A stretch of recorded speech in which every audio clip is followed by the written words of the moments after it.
Good morning. Hello. Welcome. I have a short test now. So a really short test.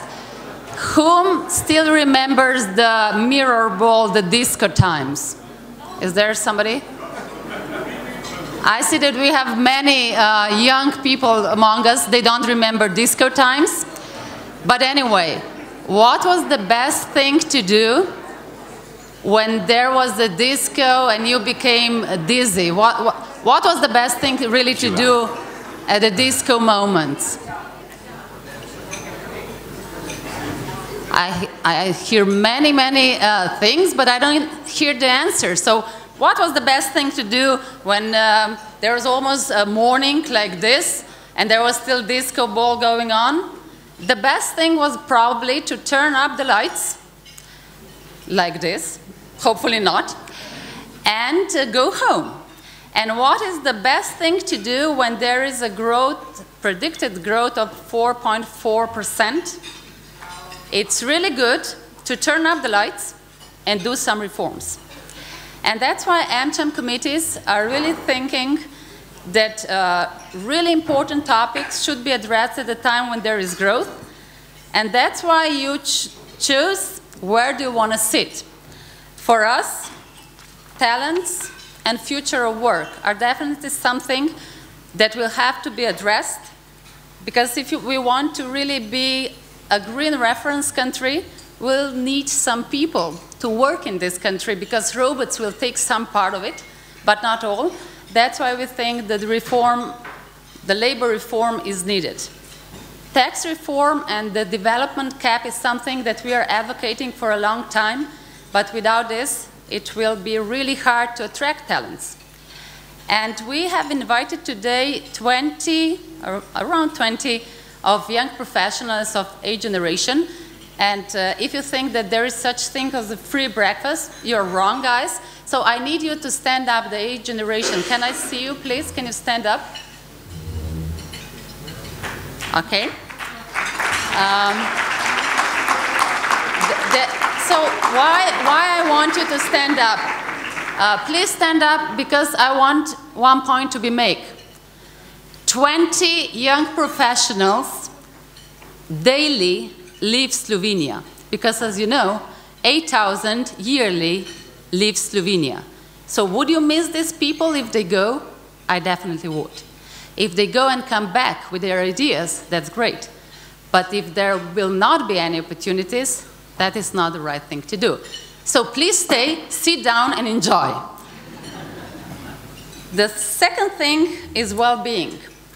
We think at AmCham that well-being is really connected with health, because without healthy people, it will be really hard to live here. Plus, we know that every year there are more and more people that are aging, especially in Slovenia. We are 8th place of aging in the world.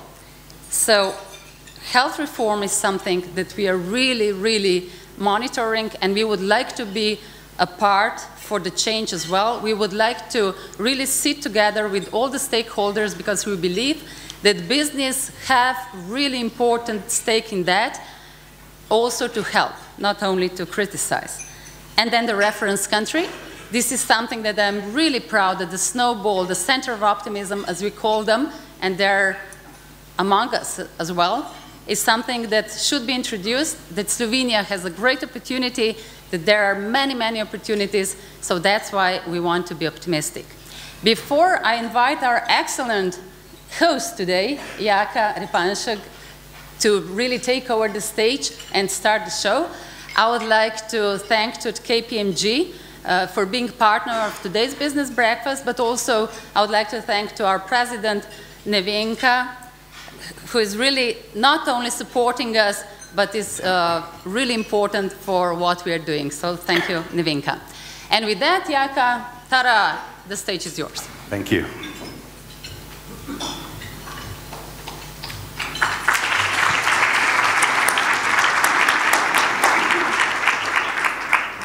Dear ladies and gentlemen, dobro jutro, dober tek, also on behalf of our panelists this morning.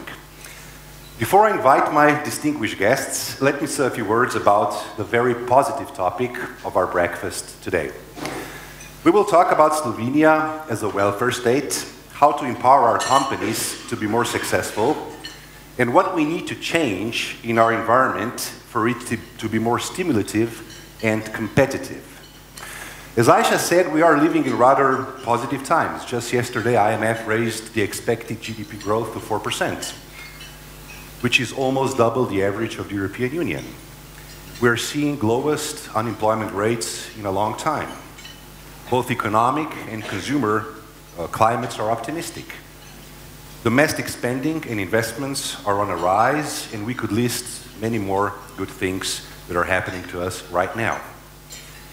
On the other hand, we are still facing the long-term challenges which we must overcome in order to keep today's economic results, and we still need to adopt reforms in many fields in order to guarantee long-term sustainable growth and prosperity. And that is what we will talk today with our distinguished guests, who I would like to kindly invite to join me here at the stage. Mrs. Nevenka Kržan, President of AmCham Slovenia and Senior Partner at KPMG Slovenia. Welcome.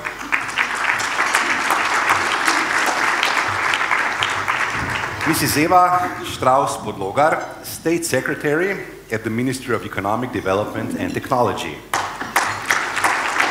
Welcome. Mr. Alexander Zalaznik, President of Managers Association of Slovenia, Senior Vice President of DEN Controls, and General Director of Danfoss Strata. Welcome. Last but not least, Mr. Mark Tanko, an excellent entrepreneur and investor in startup companies. Mark, welcome.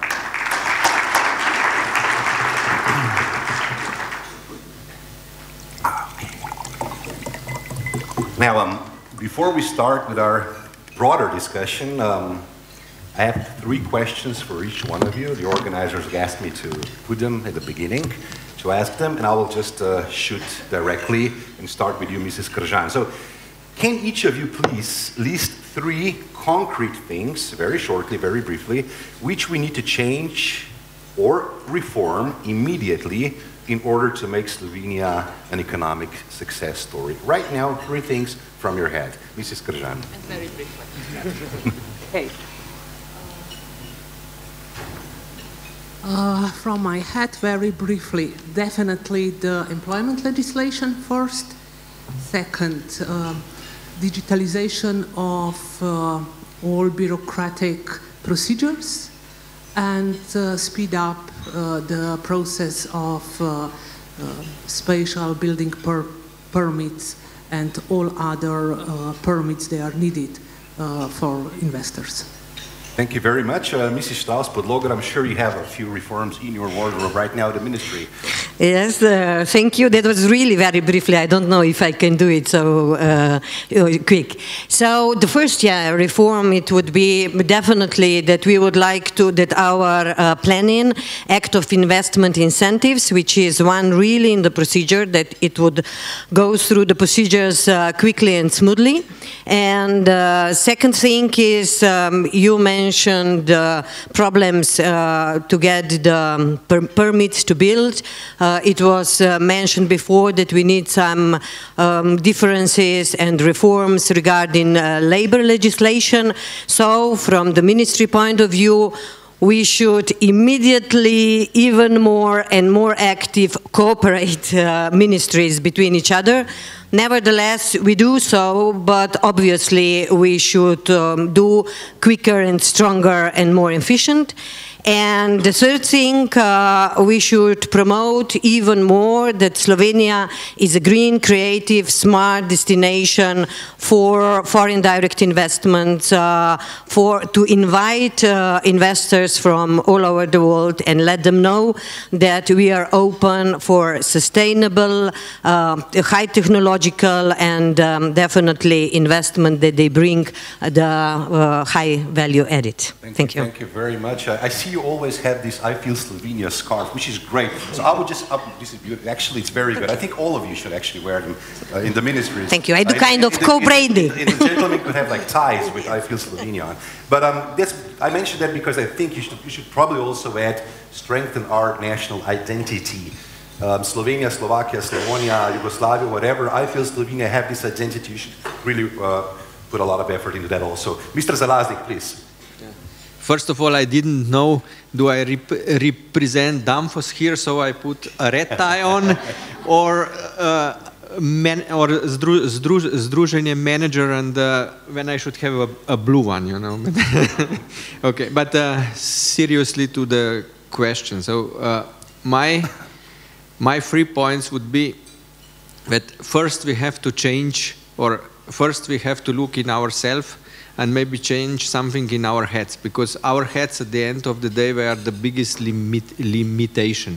And we are always very good in looking around and who can do something for us, but let us look into ourselves first and look on us. So what is our ambition level? So what we can really achieve. And I believe that Slovene we have in general problem, which I hope will change with the new generation now, that somehow we think that we are not enough strong, that we are not enough capable, but we have many examples now that companies has been growing a lot, that they achieve a lot in the also in the comparison with other countries. So look into ourselves and into our ambition level. That's number one. Second, I would really urge that we do something with the labor legislation and really adjust it to the future of work thinking. On one side, we are strengthening legislation now, and we are taking away all kinds of possibility to short-term and project work, and on the other side, future of work is actually developing into the projects and into the project work, and it's not aligned at all. And the third thing, I think it's really important that we do something with the personal tax, and because the future of the business, they are multinational teams. And we have to be competitive, where the people from all over the world can come here and work here. And they will only come if they can earn, let's say, similar money as in any other competitive country. And this is our biggest problem, that the state takes 70% out of the earnings. And this is not sustainable. Hvala lepa. Thank you, Mr. Tanko. Very briefly, three things, entrepreneur, straight to the point. Yeah, I can comment as from a small company perspective. I think that the challenges are similar to what Mr. Zalaznik said. The fact is that we have to consider the disruptions that are coming in new technologies, and to be able to cope with that, we need to support the startup scene. So the startup scene can do much more with $100 million or euros from the government that we can do if we put it in a social welfare. With $100 million, we will have companies grow up like Skype. We can create a much more value that will come back into our budget. So the money we are spending at the moment is old school, and we need to change that, and we need to basically support the startup. And actually the startup scene is showing that there is a lot of ideas in Slovenia. We just need to reorganize around them, and we need to accept this disruption that will actually hurt all the big companies in Slovenia, because industries are changing, and 5-10 years in the future, if we are not ready for this from the government perspective, from the skills, we will burn. We can now say 4% is fine, but it doesn't mean anything in 10 years. Okay, second one. That was actually okay. This is like 1, 2, 3. Okay, great. we'll have a chance to continue with disruptions and other things later on. Now, the scenario is that we break our discussion with 3 separate presentations, and then we come back to our discussion, etc., until the end. So now it's time for the first presentation. All the three of them are addressing new realities in Slovenia and on global scene. Now, I know they thought they're going to be last, but they're first. The best are the first. Mrs. Nevenka Črešnar-Pergar, Mr. Erwin Pfeiffer. They're co-chairs of the AmCham Investment Committee, and they will present us with a topic on how Slovenia should become #1 choice of investors in Europe. Nevenka Črešnar-Pergar and Erwin Pfeiffer, co-chairs of the AmCham Investment Committee.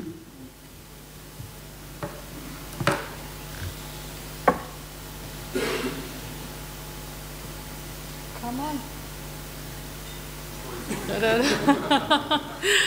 First, a big surprise made by Jaka that we have to come to the stage first. Because they were thinking they're going to prepare now during the breakfast. Yeah, exactly.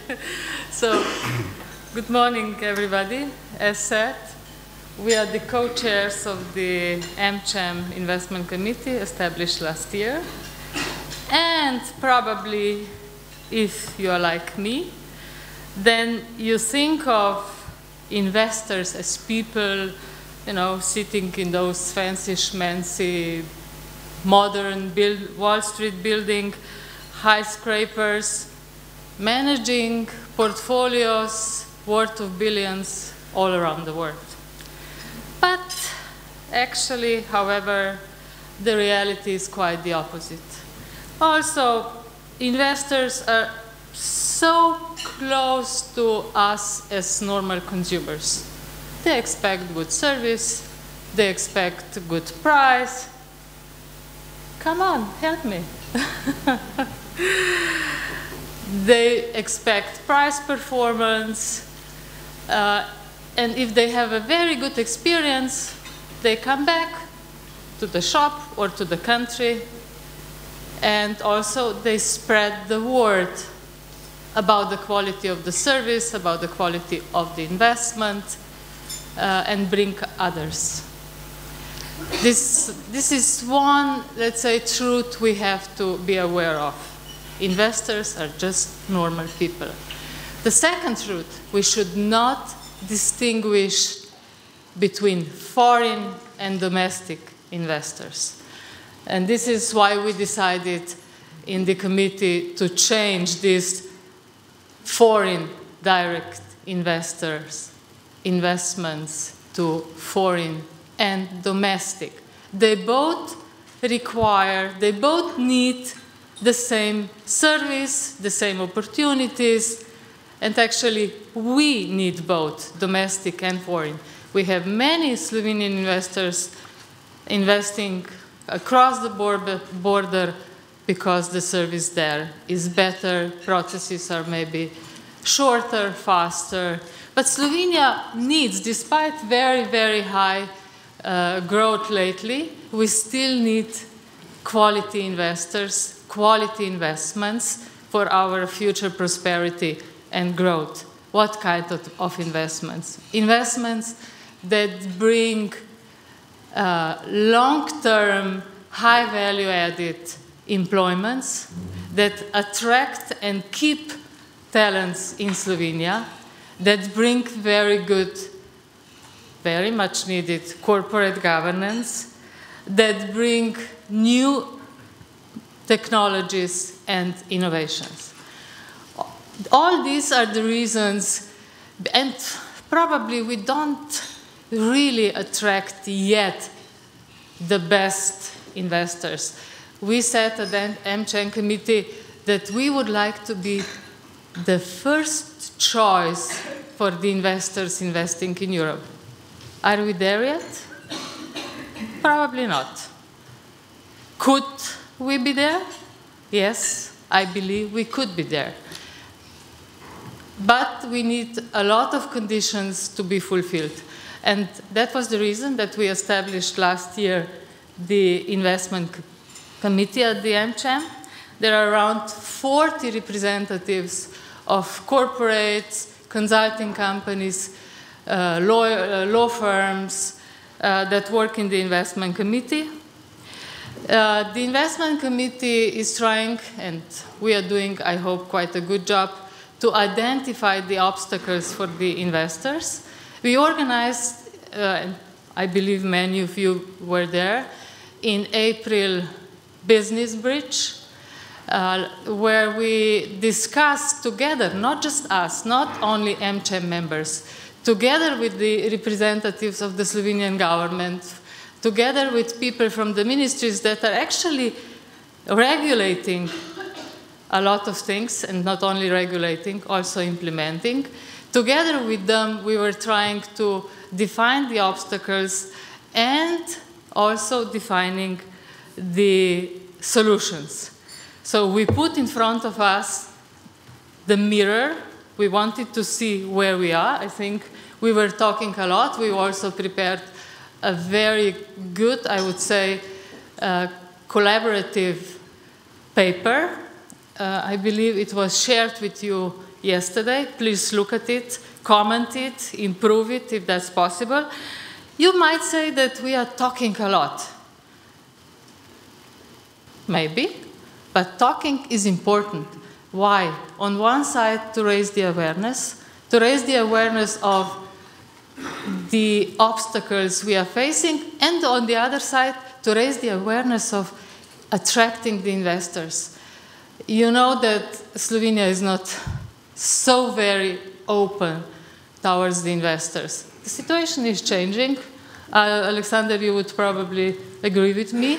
Slovenia is becoming more open, particularly towards foreign investors. I hope they feel better here in Slovenia. But we are not only talking, we are also willing to make some actions. And about the actions, I would like to ask my better part of the team to take over. Erwin. Thank you. Thank you, Lena, for the introduction. I will start with the quiz. What do you think that these numbers represent? Does anybody know? Have a clue?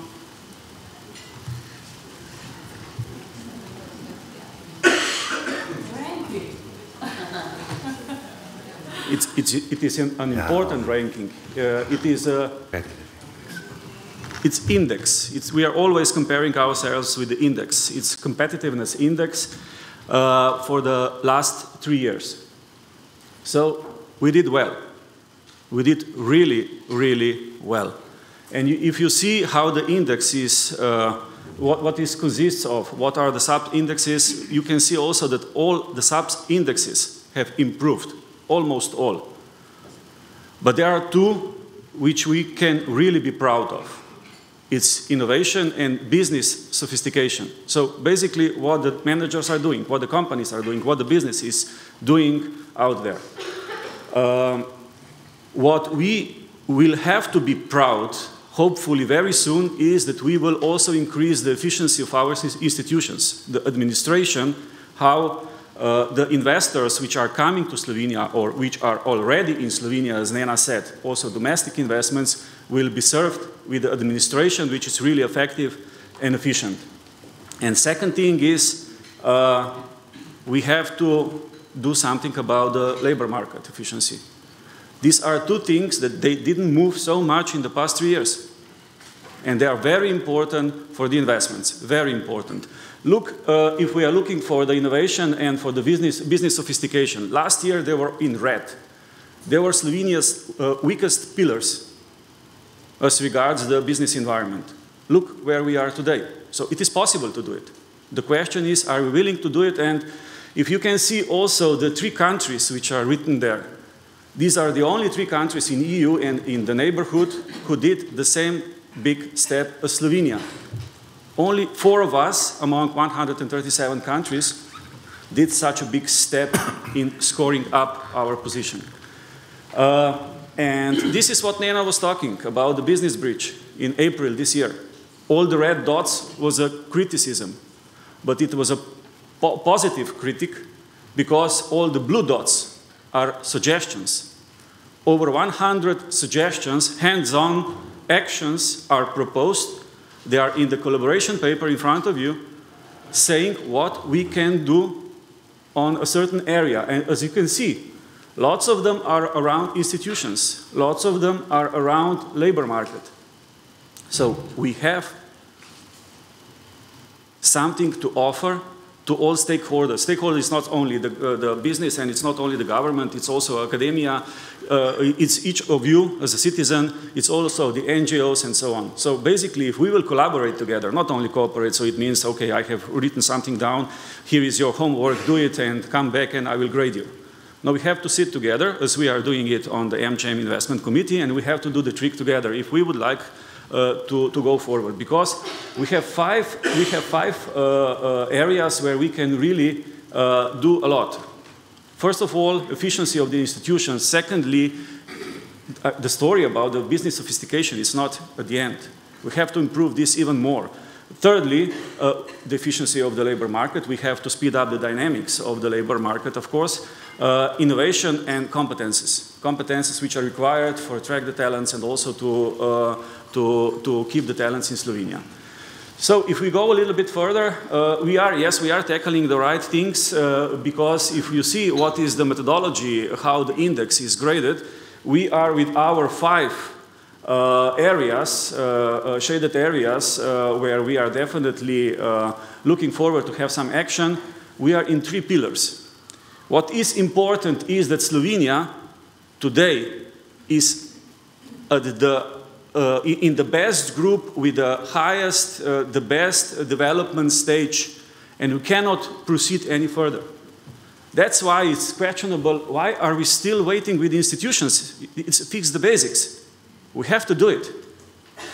And what is the problem is the problem if you can see how they are graded. You can see that the basics are graded the less. So if we would like to be even more competitive, if we would like to score less than 48, if we would like to be in the first 10,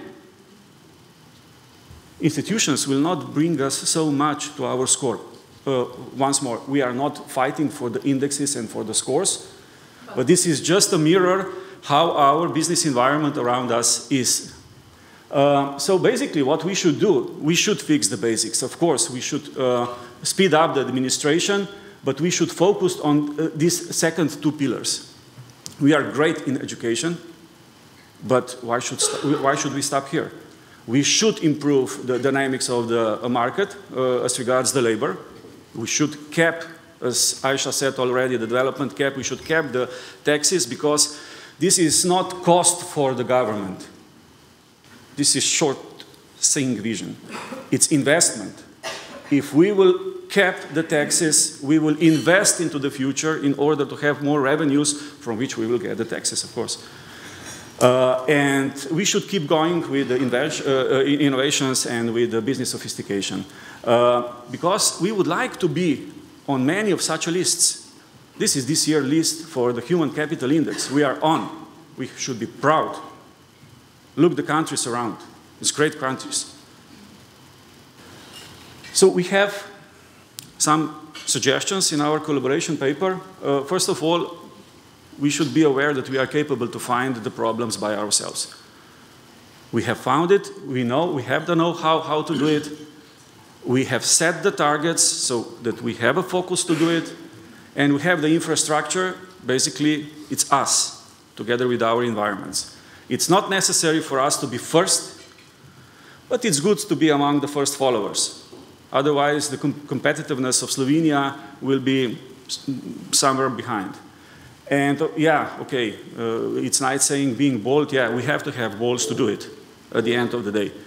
So our proposition is in 5 points. First of all, the administration should speed up, should become more effective and efficient. This is first thing. Secondly, we should put the development cap on the taxes. Thirdly, yes, what Primož and Jan will represent as regards the future of work, you should be aware that over 50% of the jobs will be affected by the automatization, and I'm talking about the OECD countries. And we should do something about that. The fourth thing is our talents.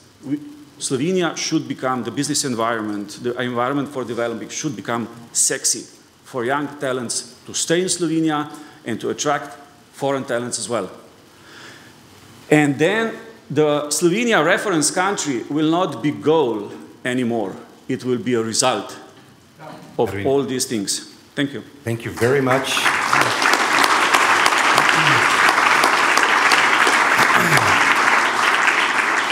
Nevenka, Erwin, thank you very much. Basically, you answered the question I was supposed to ask at the end about the 5 measures.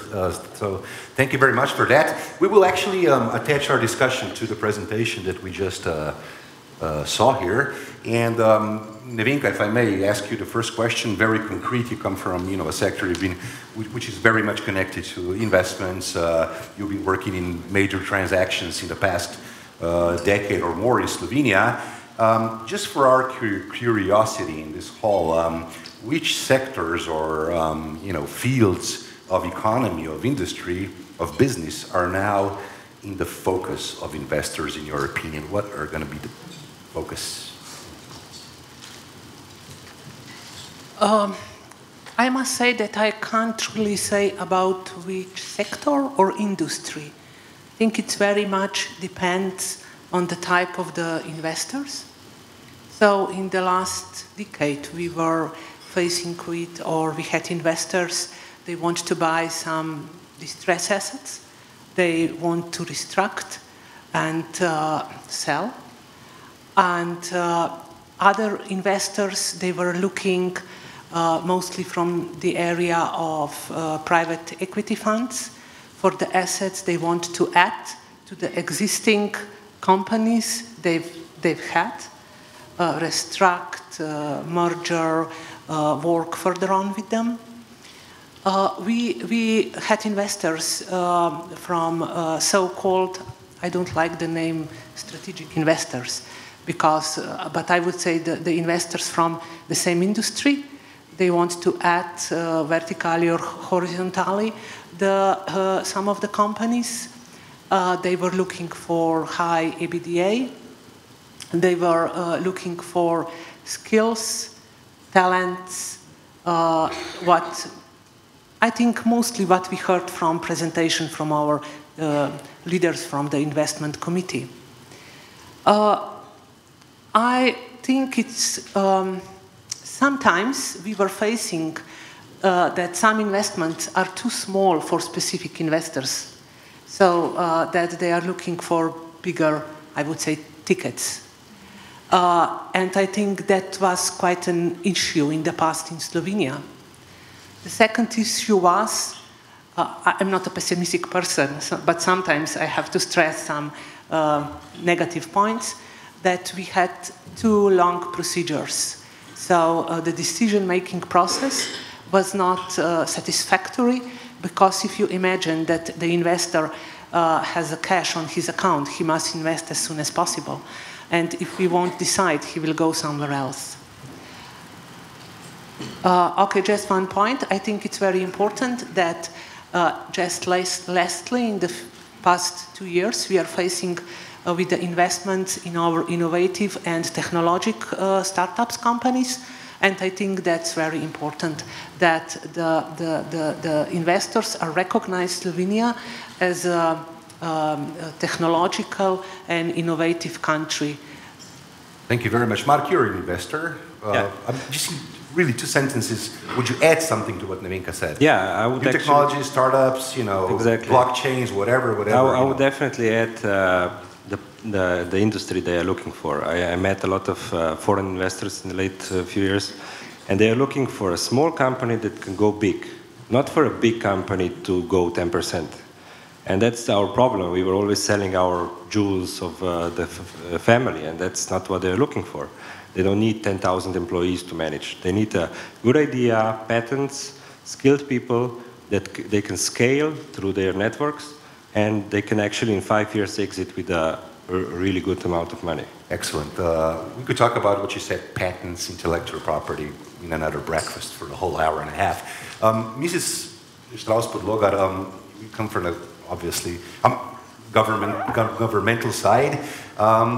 Please, in a few sentences, have we done enough? We've heard Nevenka, Erwin talk about the 5 points we need to do. Some of those were implemented. Undoubtedly, we have raised the index of competitiveness. Where do you think we're going to be next year? 30, 25, hopefully, okay? Anyway, it's the election year, so you can promise a lot. But can you promise something in this election year to us here that you will do from the 5 points of Nevenka and Erwin, please? Yeah, I wrote down those 5 points from Nevenka and Erwin, and I would like to say that in this new act on investment that I mentioned before, we are definitely really making no more differences between foreign and domestic investments, because it was really not logical, or maybe in the time that this act was made, it was logical, but definitely not anymore. And I would like to add on this point that foreign direct investors that they are in Slovenia, I think that through the years that they became, please correct me if I'm wrong, a kind of ambassador of Slovenia as environment for the investment. Because in the data we have, it's written that 77% of the foreign direct investors, they would decide to invest in Slovenia again, which is quite high percent. And 38% of the investors we do have already in Slovenia, they are sharing the information that they are planning to grow and to enlarge their investment. So this is again a very positive things to do. So if the first item was administration speak up, I truly hope that you got the feeling in the last few years that at the Ministry of Economic Development and Technology, we are speaking up for the businesses, for startups, for small and medium enterprises, because we know that we are there because of you or because of them. And that this growth, which we all hope that it will continue, or that we will improve our indexes even more, it's definitely because of all very successful, capable people, businesses in Slovenia. We can help with what we are doing, not complicate your lives too much, and definitely cooperate with ministries, with each other, to get the decisions quicker, really. We are aware that the time is money, and sometimes really to spend months to get the answer yes or no, that this is a big waste of money and also positive energy. Maybe, yeah, a few more... no, but it would be. We'll return back to the points also. Okay. Mr. Zalaznik, I would like you to comment on the ambassador status of strong foreign investments in Slovenia. I mean, you come from one, you have bad and good experience. Yeah, in a few sentences. With what Eva said, it's definitely, I would say, right, no? Because I am also getting a lot of questions, or a lot. So I get questions from potential foreign investors, how the Slovenian environment is, and what are the pluses, what are minuses, and what is actually our experience to work in this environment. I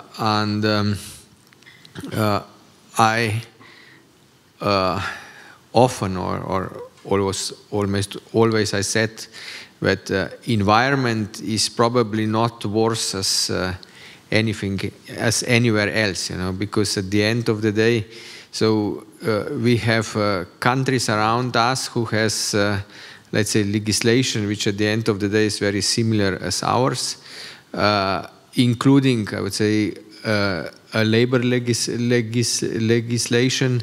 So the only thing which really distinguishes us from the others are taxes, the income tax, but these foreigners are normally not in the first hand, I would say, very interested in, because so it's not many foreigners who normally work here. And that's a pity also, no? Because what I wanted to say before also, when as Aisha said, that 50 people or 20 people is leaving Slovenia every day. 20 young professionals. Yeah, 20 young professionals. My view is that it is not a problem that 20 people leaves. The problem is that the inflow and outflow is not balanced. I think it would be for Slovenia great if we would have 20 people leaving every day, but also 20 people coming.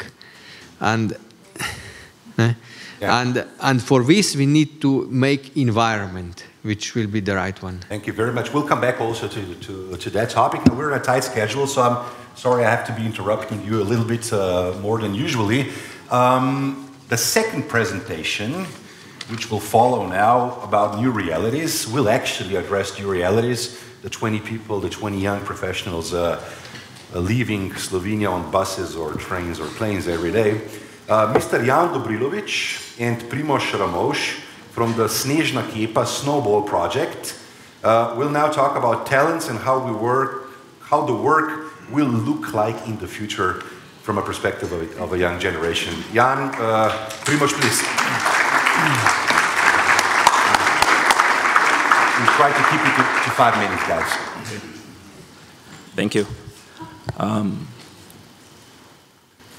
If you and I were having chat 10 years ago, and I would told you that out there is going to be a car built on the software platform, having no gas, parked itself, fuel itself, and run on electricity.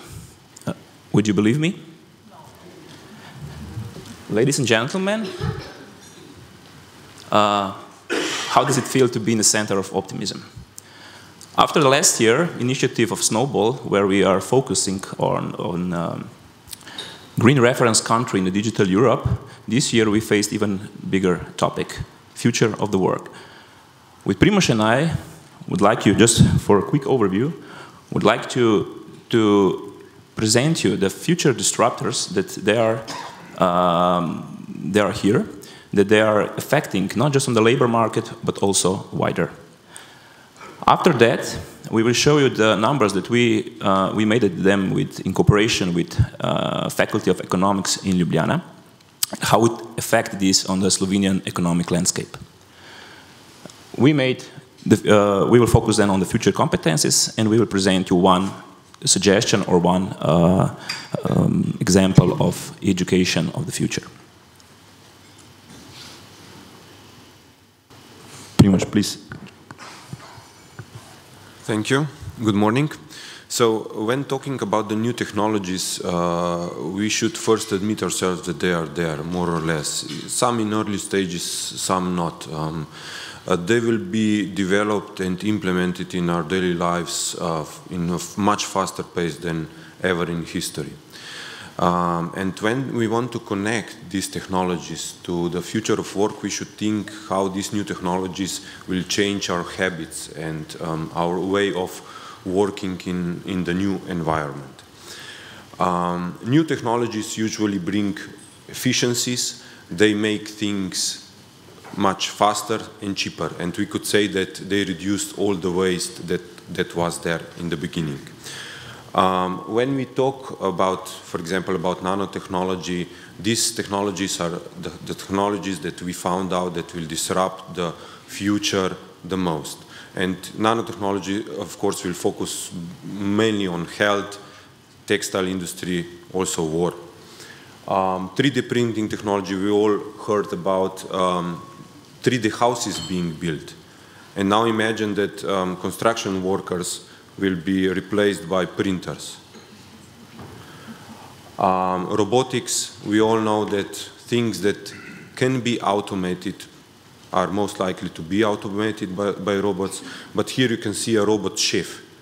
And what will happen with chefs in the kitchens? Next, Internet of Things will change how we interact with the objects. So more and more objects will be connected to Internet. Platforms that we touch will be connected to Internet, and this will change our way of working. Artificial intelligence, we all know that artificial intelligence is in every smartphone. Blockchain is distributed, decentralized ledger, which has a big potential to exclude all intermediaries, like, for example, notary service, or even banks as we know them today. they can exclude them. Drones are already working in some areas of the world. And now imagine that what will happen with the stores. Will they become warehouses or not? Drones just delivering packages to our houses, to our workplaces, etc. New augmentation will improve our health. Significantly, there are organs, etc., etc. And will this affect our living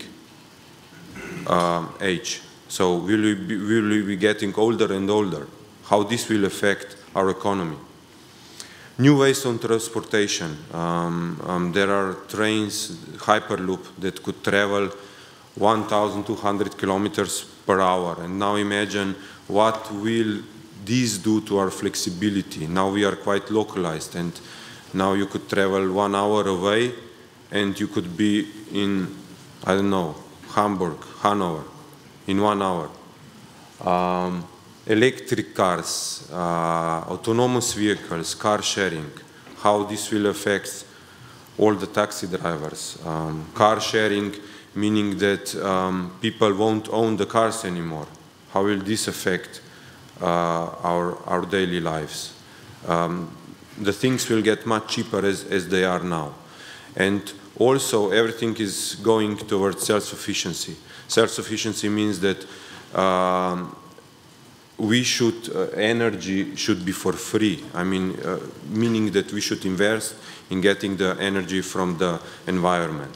And when we were thinking about how new technologies will affect our daily lives, we asked ourselves how future work will look like and what will be implications there. So we made the research and saw that, there will be much more data available than is today.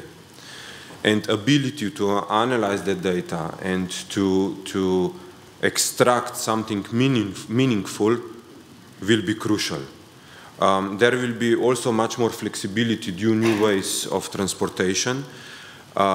People won't work in one company anymore. They will be expert in certain field, and they will tend to work in different companies. Design for new models, business processes will be also crucial for success, for a country or for a business. And as Jan said, we made a calculation for Slovenia. Here you go. The calculation were made by Faculty of Economic, and just for Intermezza, 11% of jobs today can be automated. After 5 to 10 years, the 60% of jobs can be automated. And one interesting fact, in China, returning on investment for one robot is 1 year. We took just 5 jobs in Slovenia: teachers, public worker, administration, accountant, and jobs in transportation. The calculation shows us that 36,000 of jobs can be lost just in these 5 sectors. That means that impact on the GDP can be €1 billion of minus. Of course, there are some new opportunities for the new jobs, but the trend for Slovenia is negative, 2 to 3% negative effect in Slovenia. Just for instance, in the United States of America, this effect is 5% of positive. So the delta between not just Slovenia and USA, but between USA and Europe will be even bigger. Okay. When we were thinking about the future work, we also were thinking which are the competencies which will be in the headlight in the future. Okay, and let me just name some of them. One, of course, being critical thinking, meaning that ability to analyze a big data and extract or transform the data to information. The other part is transdisciplinary meaning that there will be experts in the certain field, but the awareness, horizontal awareness of how your field implicates others will be much more important than before. Virtual collaboration, design, also as I mentioned, will be in the center of new competencies. And when, let me just, okay, thank you. And looking at the new competencies, we asked ourselves, are we ready? Are we there yet with the new educational system? And what's interesting part is that today we teach kids for 65% of jobs which won't be there, which today aren't there and will be established only in 5 to 10 years. That's one interesting fact. The rest, when we looked into education, we saw that there will be much more empowerment to each individual person.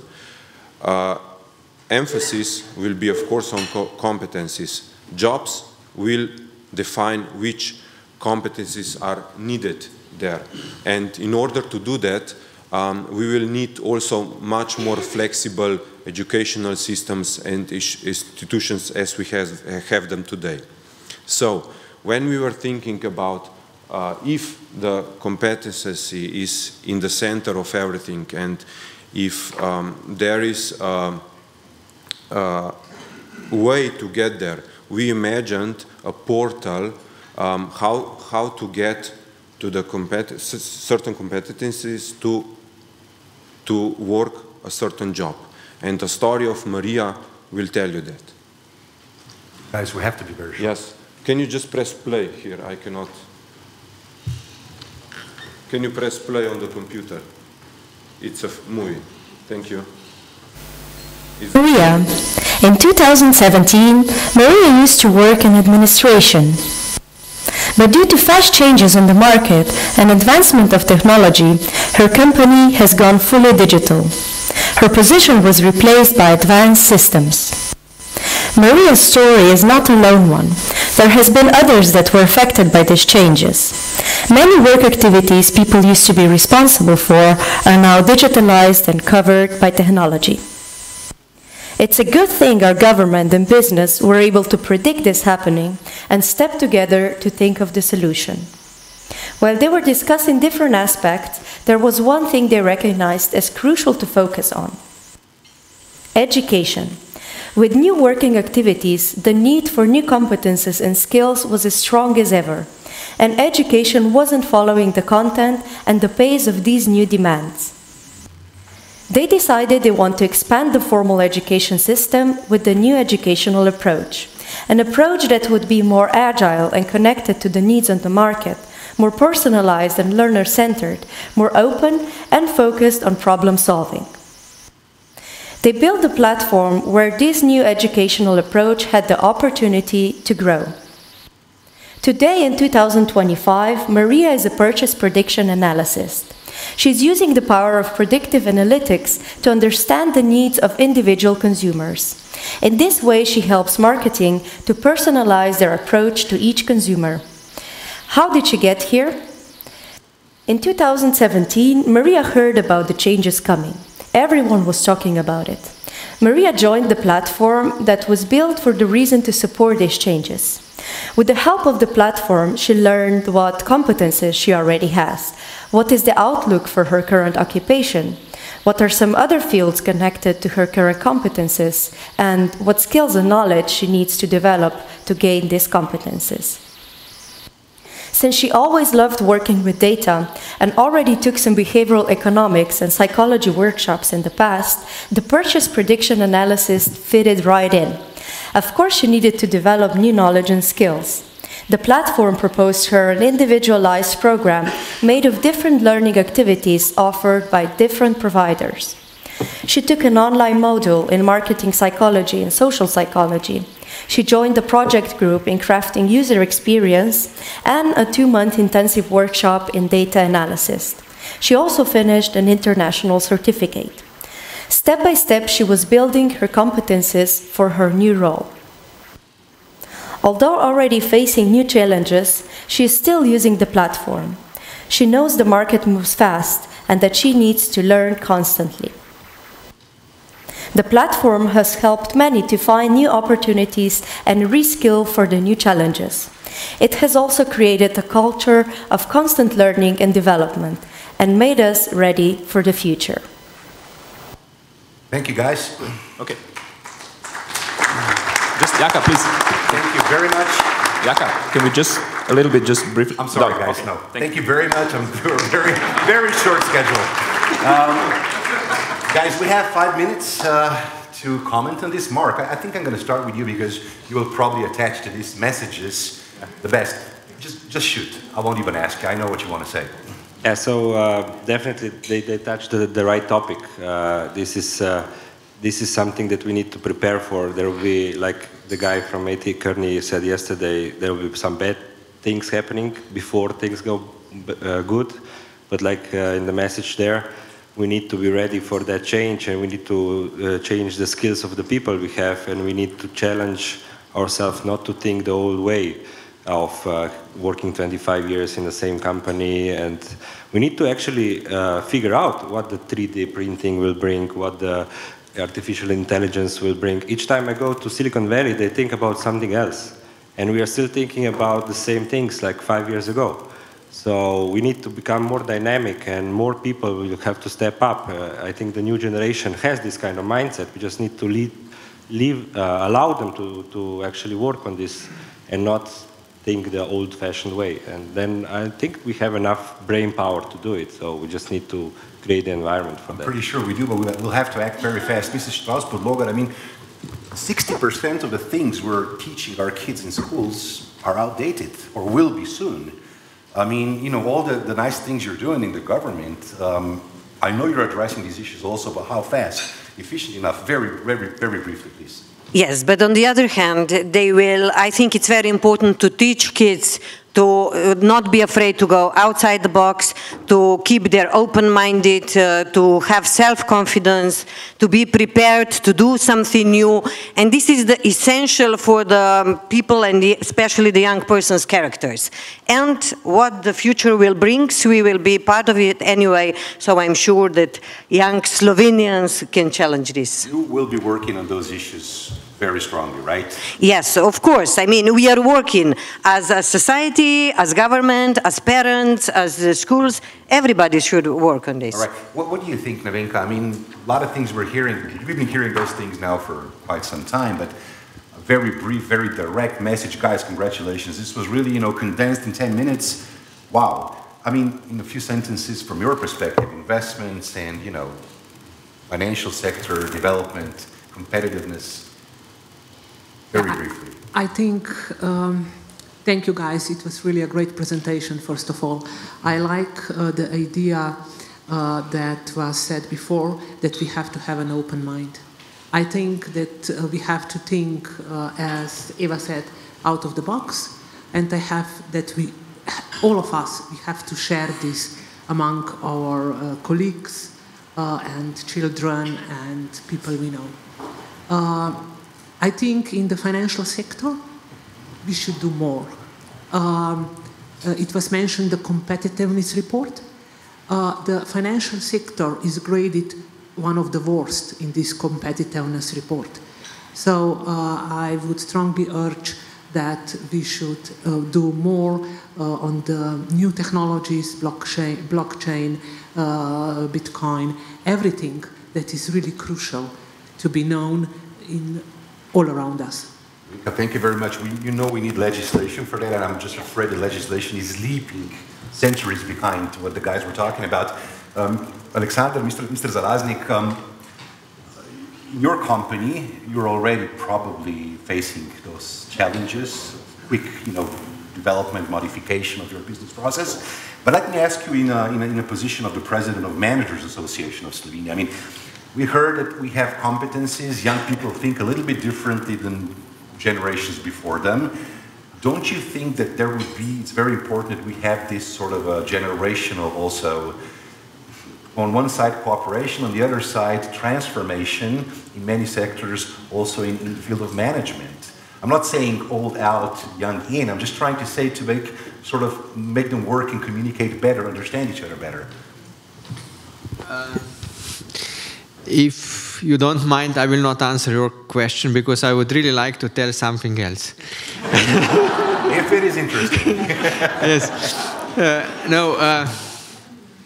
I think looking into this future of work principle of always digitalization issue, development of technology and so on, what we have to be really careful is that to really deeply understand why all this technology developing is actually happening and what is the, I would say, the goal of this.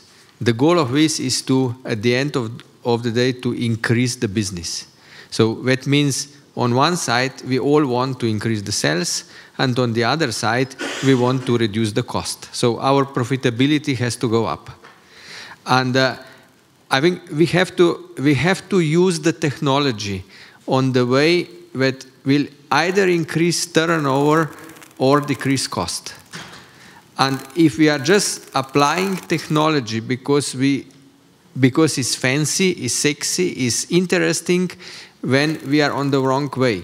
And here in this country, we are not good in applying technology for the business purpose. And this is our core problems we have in all the, I would say, in administration and in the factories. And OECD reports also show that our productivity is 20% lower as average in Europe. And that's a big problem. And we are not competitive. And when we are talking about the competitiveness of the country, we have to look into the competitiveness of the companies. And that's us who manage the company. And I would really urge that whenever you talk about digitalization, robotization, augmented reality, blockchain, and all these fancy words, ask yourself how this will improve my business. How this will increase sales, what kind of new products and services we are going to offer by this, and what we will do to decrease cost. If we do not find the economy in this, go away of this, because you will only lose money, and that's all. Thank you very much.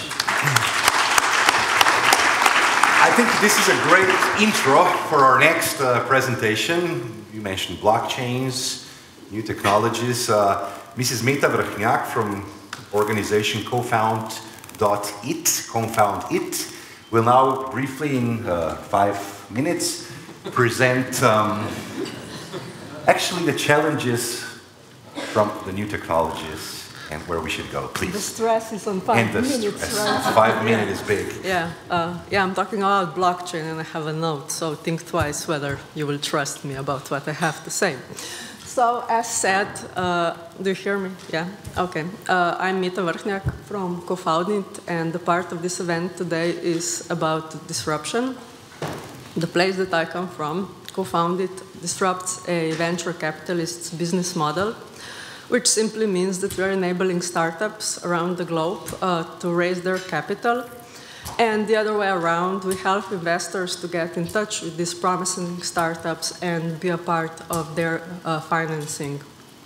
So we are doing this with the help of blockchain technology. And the main idea behind Confound It is actually to make Silicon Valley without a Silicon Valley. What do I mean by it? When Facebook or Airbnb or Uber were established, they were in a Silicon Valley. Why? Because there was capital, there was knowledge, and there was technology. So this thing was localized and in a way very, well, it was probable only there.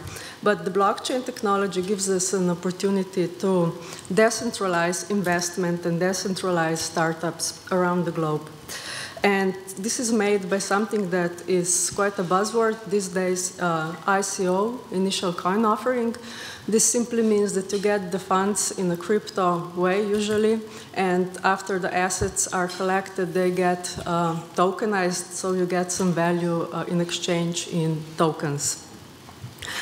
And when these tokens are issued, you get a cryptocurrency. So we have here three big buzzwords, blockchain, ICO, and cryptocurrency. And these terms are not equal, nor by value, nor by meaning. And I cannot stress this enough here. Why? Well, first of all, as I said, blockchain is a technology.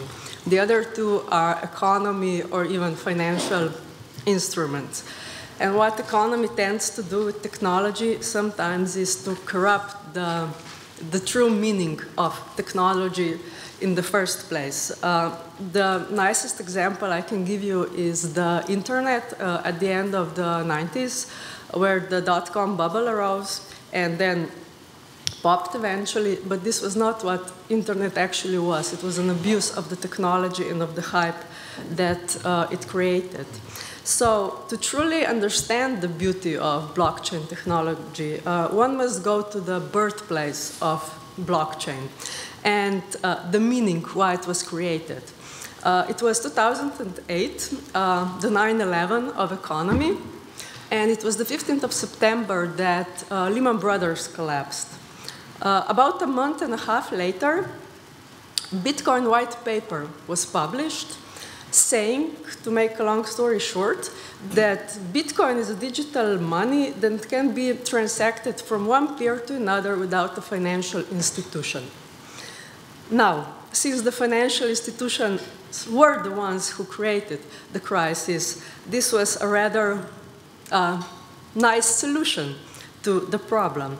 And this is basically what blockchain is about, to put a middleman out of the equation, because usually it makes noise, it can be corrupt, it can take advantage, it has all these human characteristics that are often not very noble. So, as said, Bitcoin is the first and most known brand of blockchain, but blockchain is far more than Bitcoin. Why? Because Bitcoin, blockchain, you can put on blockchain any value, not just Bitcoin. And this is exactly what happened very soon. There was a platform created, I think in 2013, Ethereum, which made this thing. So the first thing that comes to mind, it has a value and it's not money, well, it's a stock. And this is actually what happened with the IPO and the resemblance with the ICO. The ICO resemblance with the IPO is not a coincidence. But blockchain in itself does not have this function. As Vitalik, the founder of Ethereum, nicely said, it's not about putting taxi driver out of work. It's about putting Uber out of work, because taxi driver and the one who needs to drive can coordinate themselves. And this is basically blockchain in a nutshell. But as I said, at this point that we are now here, the cryptocurrency became this reduction of blockchain, and blockchain is far more than just cryptocurrencies that we are witnessing now. So, but on the other hand, what's happening now, it's actually very normal in the sense of the technology adaptation curve, because as we saw with the internet, usually goes like this. We have a trigger. This was the Bitcoin. And then we have a hype period, and this cryptocurrency stuff is more or less the hype period, and eventually it will collapse. It's a bubble and will pop. As I said, the internet example is the most perfect example how the technology gets adopted. And when things collapse, then out of these ashes, the true phoenix of technology rises, as it was with the internet. And to say, you know, to sum up, what I really want to say is actually, when I was in high school and we had internet, in the beginning of the internet, and I was on Earth's channel, and this was basically it, the only search engine, I think it was Alta Vista. And now we have smartphones, now we have Netflix, and you know, the technology, you can't really fight disruption and technology. All you can do is to embrace it in some point. And the internet is a nice example how the America got the benefit out of it But with blockchain can be different. It can be also us who get benefit out of it. Thank you. Thank you very much. Thank you for this short, very concrete presentation. Thank you. We have another 5 minutes to go. And I would actually, we're supposed to do a measurement, but we're not going to, we're going to skip it and just do it the next time. As we have 5 minutes, and I'm sure that there is something that you might want to ask our panel or our presenters. Please do so now, and then we'll have a conclusion thought from each one of you in a few sentences. So is there anybody who would like to speak about cryptocurrencies or buying coins? So afraid of your timing. Let's do the physical measurement. Who feels optimistic like this? Who feels merely optimistic like this? And who is not optimistic for the future of Slovenia? Can we see? Where are we? Wow, everyone is optimistic. So Jaka, is this the final thought then about optimism? Probably. Let's then ask our panelists to maybe, you've seen people are optimistic. We'll start with you in this final thoughts, please, in a few sentences. Yes, I think it's very important that we are optimistic. I mean, we live in this beautiful country. We are very capable. I think that the first reason why someone is investing in Slovenia is because of the very competent and capable people that they are working in these companies. So I think it will stay like this in the future. And of course, being optimistic doesn't mean we are not realistic. So we are aware that there are huge challenges in front of us and that the growth couldn't grow forever. So we should be prepared and act also for new reality in the future. Thank you very much. Nevenka, okay. An optimistic thought. Okay, I'll share a short story with you.